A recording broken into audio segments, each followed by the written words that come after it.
today we'll look into integrations. So when we say integrations in general, you have three components of integration: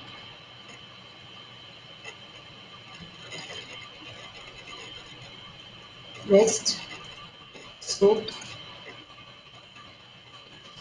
and then inbound integrations, which is like inbound email actions. Okay. So with this REST and SOAP, you can use it for two purposes. One is inbound, the other one is for outbound, and we can use it for bidirectional also, like which can serve the purpose of both inbound and outbound. Inbound is something like incoming, right? Outbound is outgoing.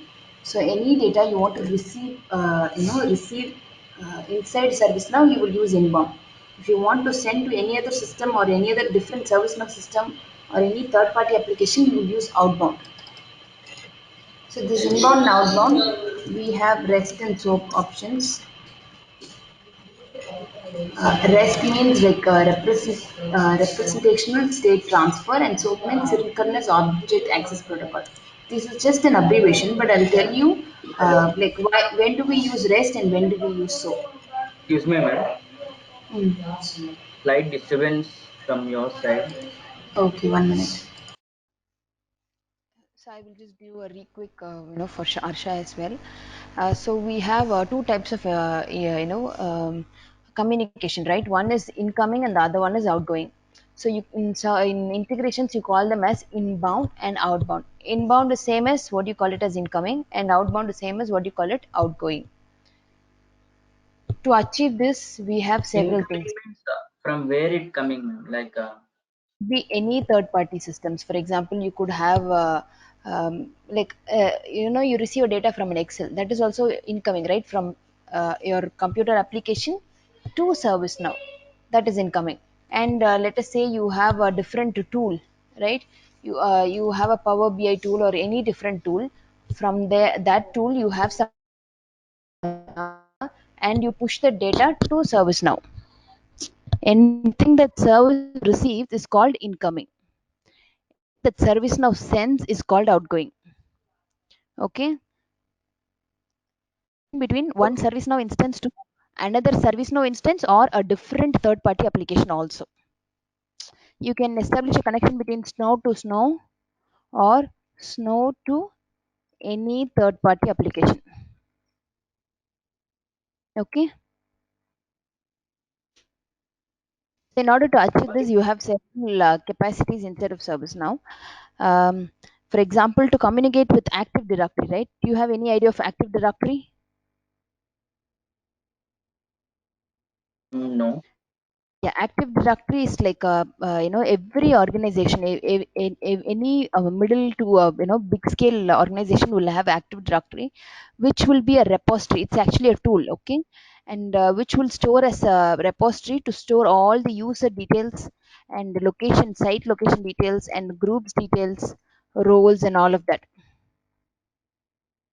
groups and membership and all of that. So a complete user database has been maintained in the Active Directory. Okay. So what will happen is a company can have hundreds of applications like ServiceNow, right? For example, ServiceNow is a tool, BMC Remedy is a tool, and there could be a Power BI, that this, they will have hundreds of tools. So but all these tools definitely needs a user account details, right? From where they will derive all these user account details is from Active Directory. So there will always be an integration between Active Directory and ServiceNow, and Active Directory and any other instances. So when you want to communicate in Active Directory, Active Directory actually accepts only PowerShell scripts, right? So if you want to execute anything in Active Directory, you have Windows developers who will execute the PowerShell scripts and all of that. But if you want to automate few things in Active Directory, but you don't want to log into Active Directory and do it, instead from ServiceNow itself you want to do it. At that time, what we will do is we will use some functionality called orchestration. In ServiceNow, you have something called orchestration, which is capable of doing all of these. So this is a one-liner to explain you like what is an orchestration. Otherwise, you have inbound actions, right? Inbound email actions. Like the other day we saw, right? You remember the class wherein when you receive an email, would you want to create a ticket or you want to update the existing ticket, or what action you want to perform? when you receive an email. So that and all has been taken care in the inbound email action. So email is a third party application, right? So from email to ServiceNow. So the recipient is ServiceNow, right? ServiceNow is receiving some data and it is processing. So what do you call it? You call that as inbound, incoming, right? So, and since this is an email thing, they name it as inbound email action. Besides these two, we have REST and we have SOAP. Uh, like, I mean, SOAP is something that has been for a very long time, but right now all the organizations used REST method only. The reason is because if you develop some code on the SOAP, what happens is it is capable of accepting only XML data. You understand by the language XML data, right? Like for example, I'll open up any record. Okay, I'll open up any record inside of ServiceNow. I'll do a right click, export XML. All right.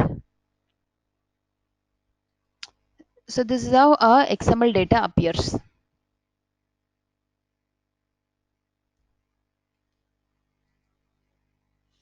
Right. You have all these values mentioned here. So this is how XML data appears. So if you need to give any input to SOAP, it has to be XML. It cannot accept like CSV or value keepers, JSON, all these different types of inputs it will not accept.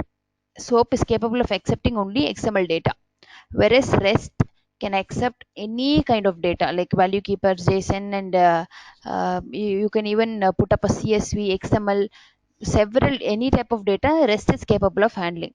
So because of this reason, lot of companies use only REST. They avoid SOAP, right? Unless and until you have an existing like long back development that was developed on SOAP. Like long time back, people are using SOAP. So what will happen is people don't want to touch and mess it up, right? They'll think, okay, for this functionality, SOAP is working fine. Let me leave it as such. I need not to create a new one on REST. At, at, at those kind of times, SOAP, you can find SOAP web services in your instance. But otherwise, REST is what is being used across all over. Having said that, I will show you how do we create a REST message. Okay. So in left navigation, I go to REST message. Let's create a new one.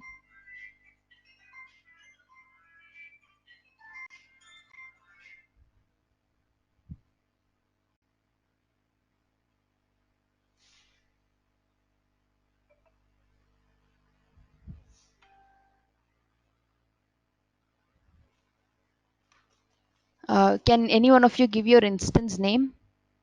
Like I'm trying to develop a connection between one instance and another. So this is my instance. Can you help me with any one of your instance names?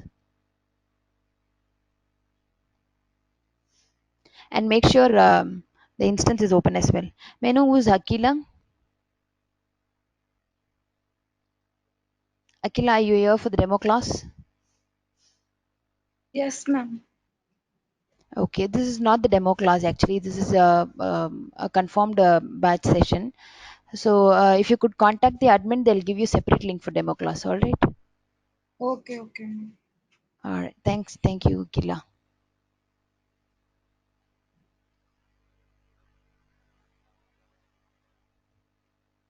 All right. Dharmendra, Harsha, Rahim, or Sneha, would you help me with your one of your PDI link?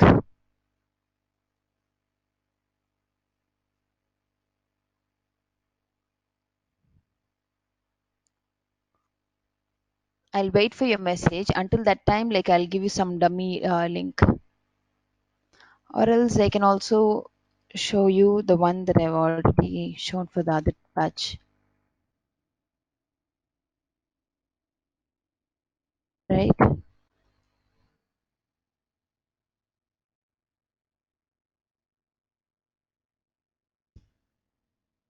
Instance number one is dev 84398, right? This one is 191. That is 398. This is 191. So let me log into this instance. So what we're trying to do is, whenever a record is inserted on one instance, we're going to try and make sure that the same records gets created on the other instance.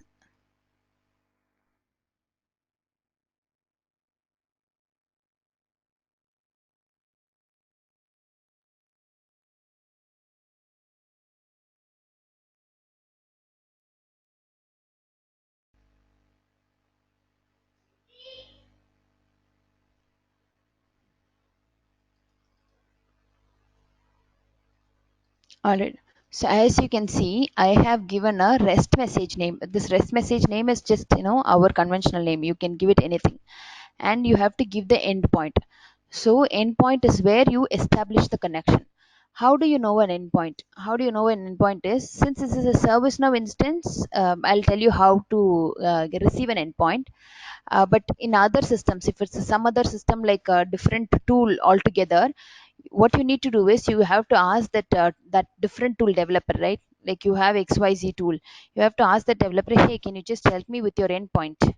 So they will give you a endpoint link, which will be like https colon and their instance URL like an endpoint, and after that you can proceed working on that. But in our case right now we're trying to demo it with personal instance, right? So right now I'm on 398 instance. So I'm trying to establish a connection with instance name 191. So how do you generate the endpoint is, you have something called REST API Explorer.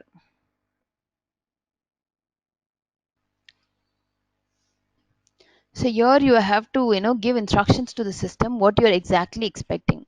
Like you're trying to create a record or insert like update a record and all of that.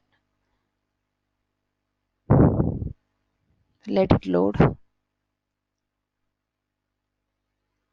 All right. So I'm choosing here as name and table API, and here what I have to do is probably I'll give a retrieve. Yeah, retrieve a record method.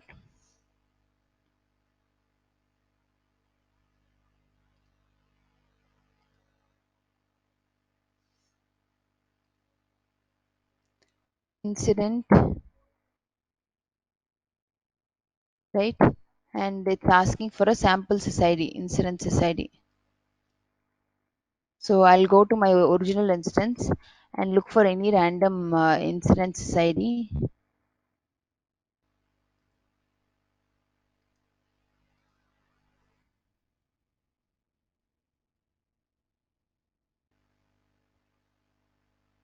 Right, it was able to obtain all the details, right? So actual endpoint of this is,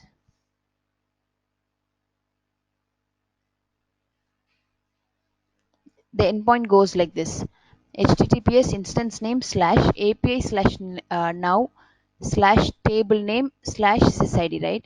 So in our case, table and table name alone we have given,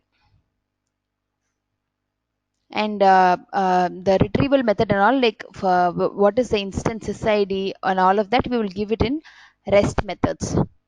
So the endpoint is something which will have the instance URL, and then the the namespace. Here you could find it, right? API slash now slash table. So that you will copy and paste it here. If it's change table, it will become like change underscore request, so it will change accordingly. And what kind of authentication, like when you have two systems, you can't right away jump into somebody's system, right? you have to you kind of have to authenticate, have credentials to access the system in order to gain access to their records or do any operation in their system. So we will define what kind of authentication we are enabling. So there is an option you could define no authentication also, but now we have put it as basic authentication. When you put basic authentication, it will ask you for the basic authentication profile.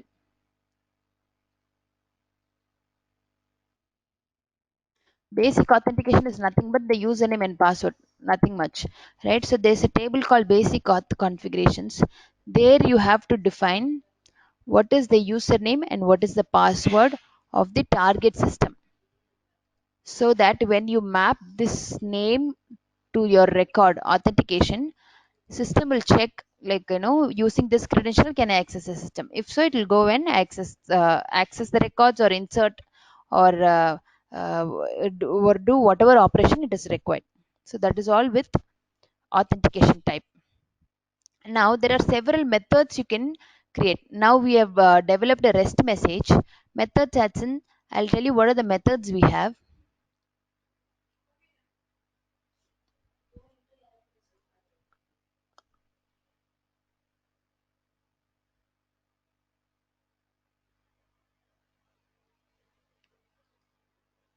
Right.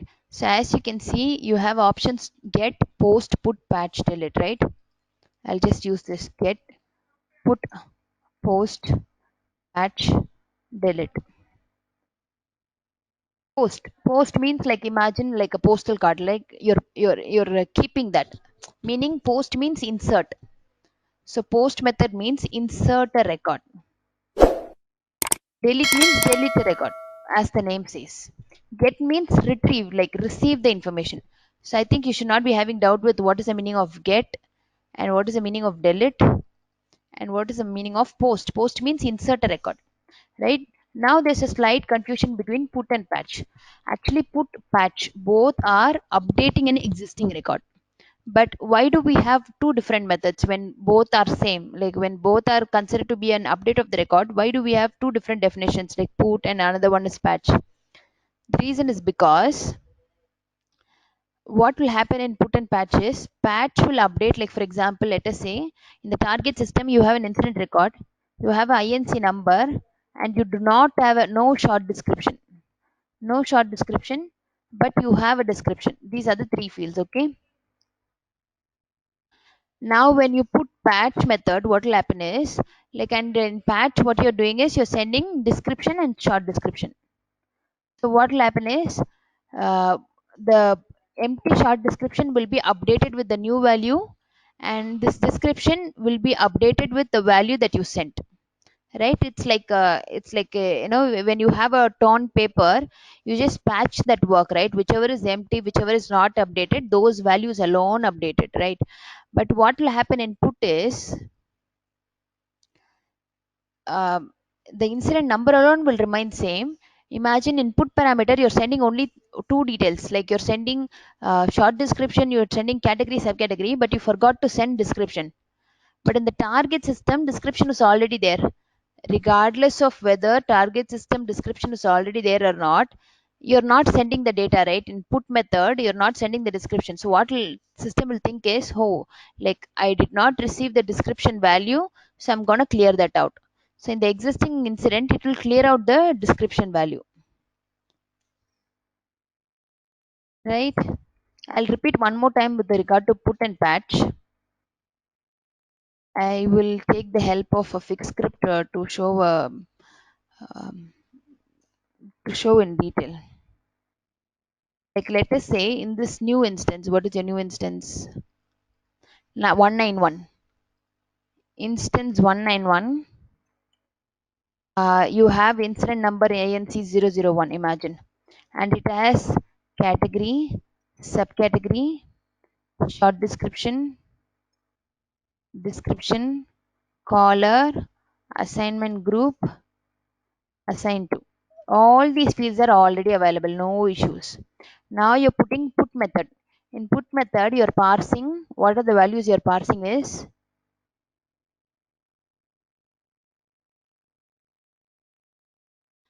passing category, subcategory, caller, assignment group, assigned to. In this, there is a change in this alone is a different value. Like the category that was already there and the one that you're sending is exactly same. Subcategory that was already there and what you're sending is same. Same with caller, assignment group. But assigned to alone, system is having a different assigned to, but you are trying to push a different assigned to. Okay. When you're pushing this data, you forgot to send short description and description along. So as a result of this, what will happen is in instance number 191, you will have the incident record. You will have the incident record. The category will get overridden. Like here, overridden also it will remain the same, right? Because as I told you, here also category same, here also category same, and everything will get overridden. right? And assign to, it will clear out the existing value and put the new value, fine. But we did not receive description in short description field, right? So these will become empty,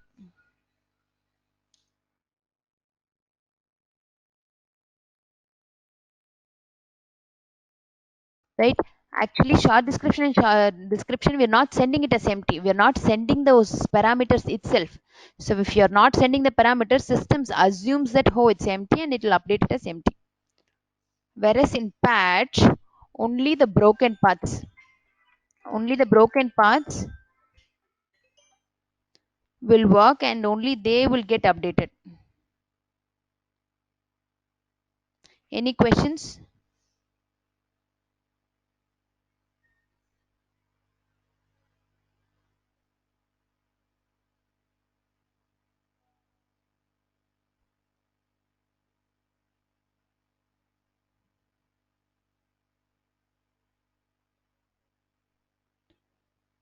All right, so this is the explanation. I'll jump into how do we implement it, right?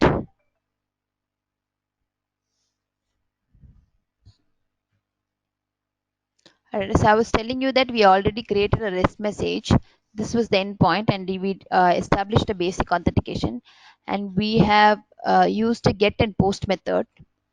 So this method dropdown is what matters. This name is just like, I can give it as Lakshmi. I can give anything, doesn't matter. This is what matters. All right, let it load.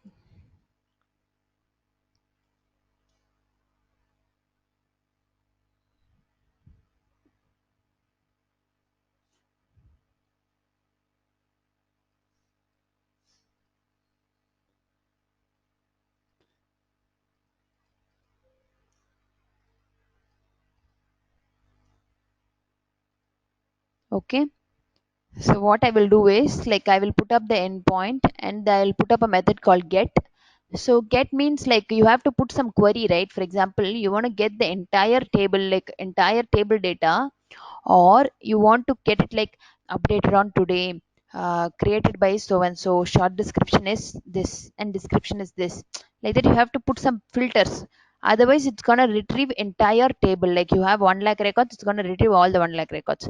So when, if you want to filter down the records and bring it, what you have to do is, you have to put your query parameters, like short description, the backend names, right? If you look at the short description, it's not like short space description, it is instead short underscore description, which means it's the same backend name, you have it in instant table.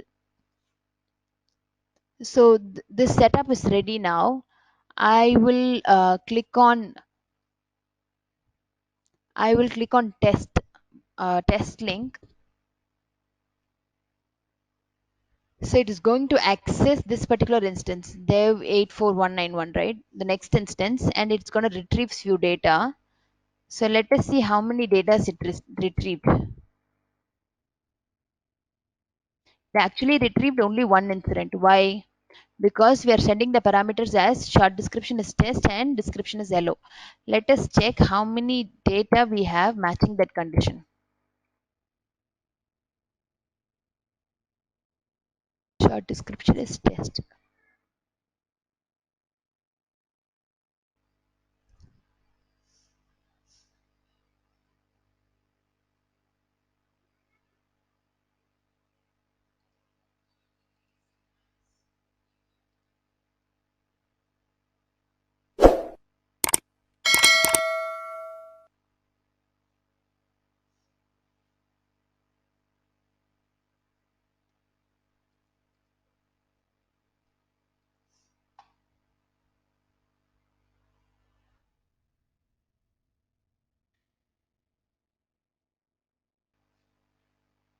Alright, so we've got only one record matching this condition. Let us see how many do we have.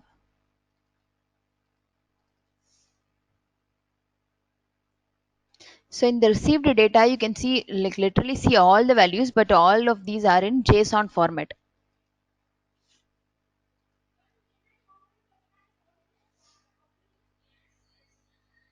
So I will try to modify the data in such a way that we have at least two records matching these condition.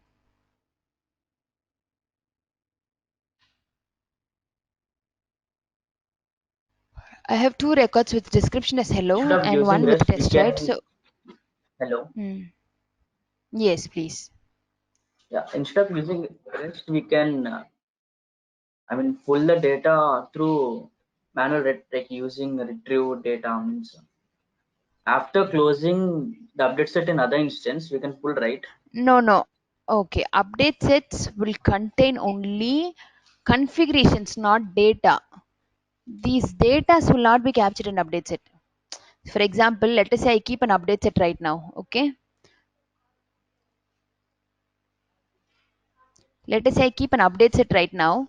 If you just change 100 incidents, doesn't matter. Zero records will be captured in update set. Only configurations will get captured in update set. Like for example, you're changing a dictionary entry, you're creating a business rule, you're creating a client script, you're creating a scheduled job. Only these will get captured in update set, not the data. You got the difference, right? These are data here. I hope it's clear. Let me know if you have any Yeah, questions yeah, okay. on that. Hmm. So now we have obtained two records matching this query. Like description is hello and short description is test. So what I'm going to do is again open up this get method and click on test run. Test. Now I'm expecting two records to be seen.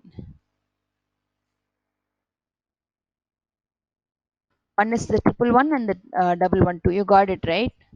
Let us say if I do not give any query, if I just remove both the query parameters, what will happen is my incident table has 100 records means it's going to pull out all the 100 records, right? That is how it will work. Now, you want to automate this, right? Like every time you don't want to click the button and bring the data. You want to automate this probably like whenever a record is created here, go and check whether same kind of records are available there. Something like that logic, or probably a scheduled job to check the data every 30 minutes or every one day, something like that. So you need a script. So you don't have to worry about creating the script all by your own. In the related link, you have something called preview script usage, right? Click on that, copy the notepad stuff that you have and go to any script section. You could you could employ the script in any of the service side scripting places, probably a scheduled job or a business tool or a script include any place where you have the requirement satisfying. Now I will paste this thing. I will explain you what this code does. Okay, so this try and catch method is something that you will use in JavaScript, like when you want to handle exceptions. What is an exception? For example, the proper spelling for this REST message is this one, right? So if you keep like something wrong thing or any code syntax error or something like that, and system is still allowing you to save, but while executing, it has a problem. Let us imagine. So when you put a catch message, what will happen is whatever is the problem that you have here, it will be stored here. So that is why people generally use try catch. So try catch is a very excellent method when you want to handle like 100 lines of code, because sometimes it will say error, but it will not say what exactly error and which line you have error. So at that time when you put a try catch, it will exactly tell you what is the line number, what is the error message and everything. So when you develop like 100 lines of code, it's always useful. So that is what this try catch does. Otherwise you don't require, right? So you need to all understand what this script does alone.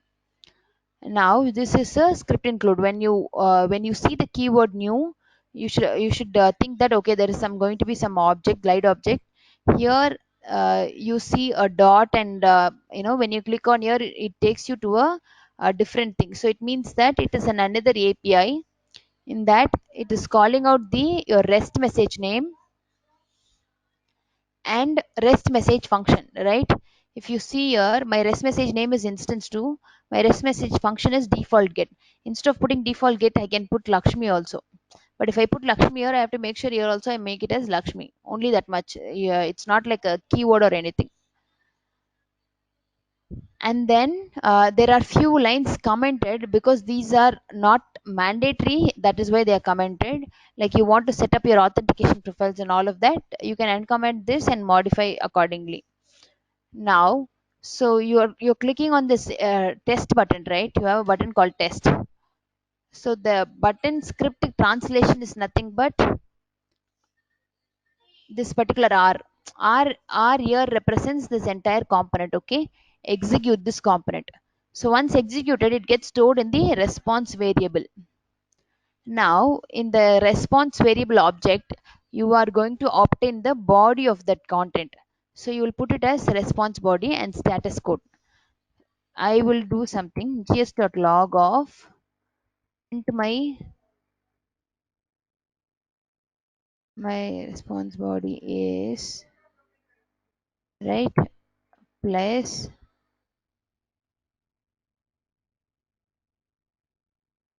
also I'll put status is okay. Copy this, save this. I will execute this job in the background so that you can right away see what output are you getting. I copied this code and pasted it up here. I'm giving run script. Alright, so here you see, let me copy this and put it up in the description for you to see better. Okay, this isn't any better. I'll show you here only. So you see all the components of the incident, like for example inc 00. So you see incident number 111. Also you should be seeing 112. You see two incidents, right? And all the components of the incident, like for example an incident would have caller, share, description, category, subcategory, like that. You will have hundreds of fields. All the fields of that record gets received as an JSON format. And in REST messages, in integrations, there is always a status code. Like for example, we receive status code as 200, right? 200 means success. Like I'll just show you,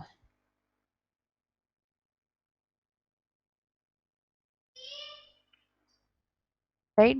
So 200 means success. Like that, every single status code has a definition, and this is universal, not just in ServiceNow. Any place where you have REST integration, these status codes are like kind of keywords. Like 200 means success, 201 means so and so. So this will also give you an indicator of what is happening with your record, right? So this one is get method. And I told you post method is what? Creating a record in the new instance. So let's see what we did in creating a record. So for creating a record, you will have multiple fields, right? Like for example, in order to create an incident, what all you need short description, caller, multiple fields. So whichever you feel you need that, you feel that, oh, I need to give, what you can do is in variable substitutions. Okay, I'll go with the flow. So this post, again, this name is something I can give random name I want, doesn't matter. But the HTTP method drop down, I'll have to carefully choose what I want. And in authentication, I'm using the same basic authentication. So instead of saying basic and just putting, I'm saying that inherit from parent. What is parent? Parent is something I develop, like the this REST message is what you call it as parent, and whatever authentication method has been established in the parent, inherit the same. So that's what I'm telling my system. Inherit from parent with regard to the request authentication type for this post method, right? And then I am substituting a variable. For example, I'm giving test check, like this. So the moment I give on test, what will happen is in the target system. What is the target system? My instance is 398. This one is 191, right? It'll go and create a record in the target system. Let me give test now.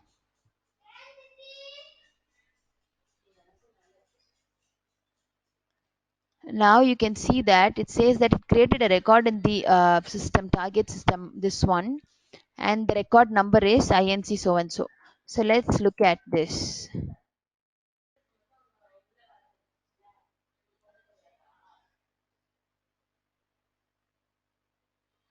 Do you see?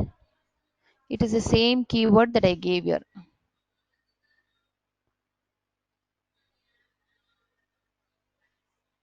In post method, I gave one parameters, right? Like the description parameter. So in the new instance that got created, it had the exact same description, right? The test check. So this is how it works. Like this, you can explore several options like delete and all of that. For delete, it will obviously look for one key parameter, probably a SysID or something. And put and patch, of course, it will ask you, okay, what is the SysID, as I showed you. Right? Any questions with regard to this one?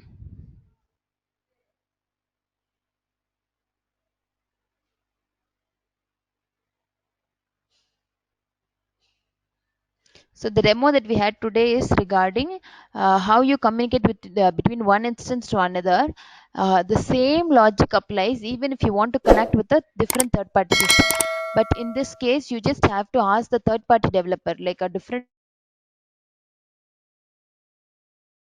your product's endpoint, so that we could establish a connection. And also you have to tell them, can you please give me credentials, right? If at all there is an authentication required, you have to ask them for a credentials, like give me create can you create an user record for my integration and share the credentials with them. So that's what you're going to ask. Delete We option have will be mm, used on target or source. no target, like you can't delete your own record, right? You can delete it, but why do you need integration? You can just go and delete, right? If you want to do achieve something on the target system only, you will do delete, right? So delete Can you operation please will target. do delete option and show me? Means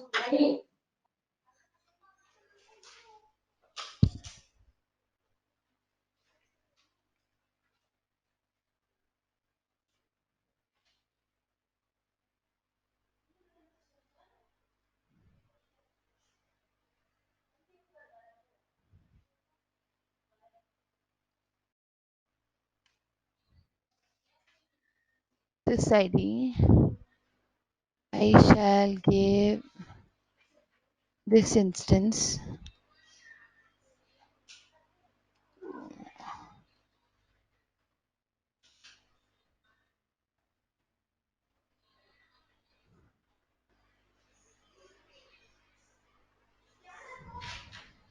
Okay, let's give test.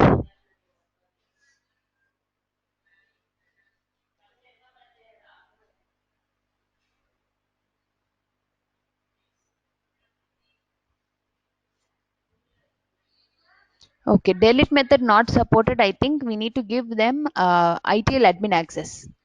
Like not everybody can delete, right? You need to give them an ITL admin access. Give me a minute. What I can do is, to this particular account, I will give a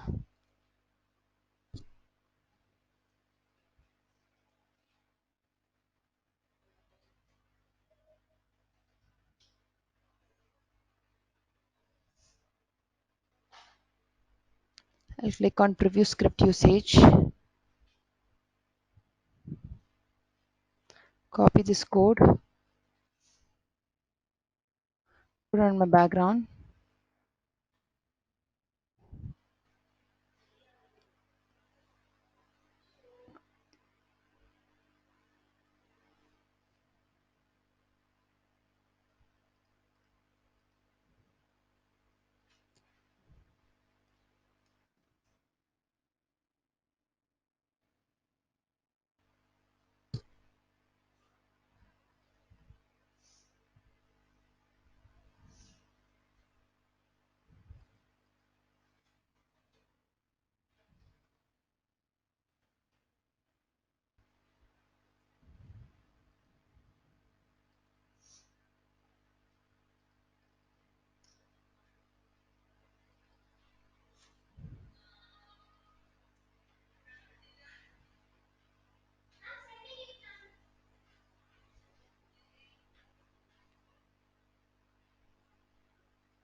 I will choose the method as delete here. I'm going to choose the table as incident.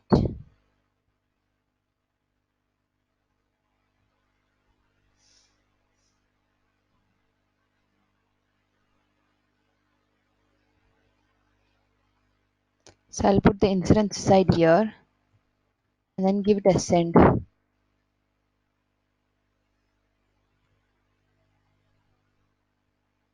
Alright, so after send, I'm going to refresh the screen. So you can see that record got deleted.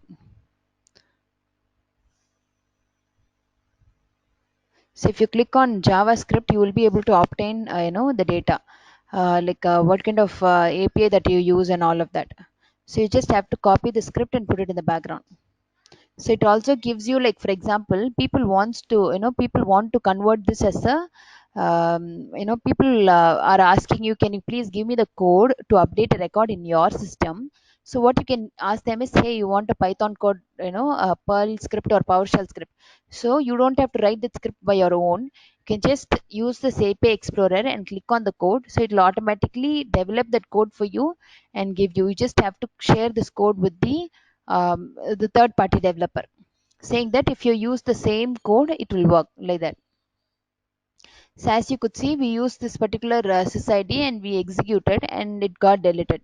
After it gets deleted, when you refresh the same URL, it doesn't appear, right? That is how you identify that whether the record got deleted or not.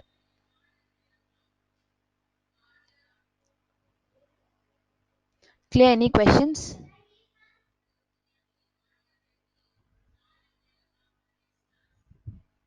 Oh no, thank you. All right. So with regard to interview perspective, make sure you have a good understanding on the inbound email actions and these REST methods. So this will do the job, right? And you please give it a try in your personal instance. Only then you will you will develop a muscle memory over few things. And if you get any queries, put me on the post me a question on the group.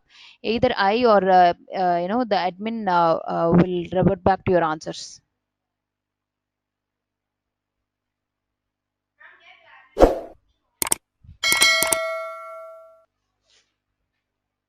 All right, guys. Wishing you all best of luck in your future opportunities. And any questions, always feel free to put a message there. For Monday's class, for Sunday's class, we only I got the link from the admin only by some 9:30 or something. So which was a delayed. We were not able to connect, and yesterday I was out of station. So finally, we were able to make it today and have this done. I will stop this recording.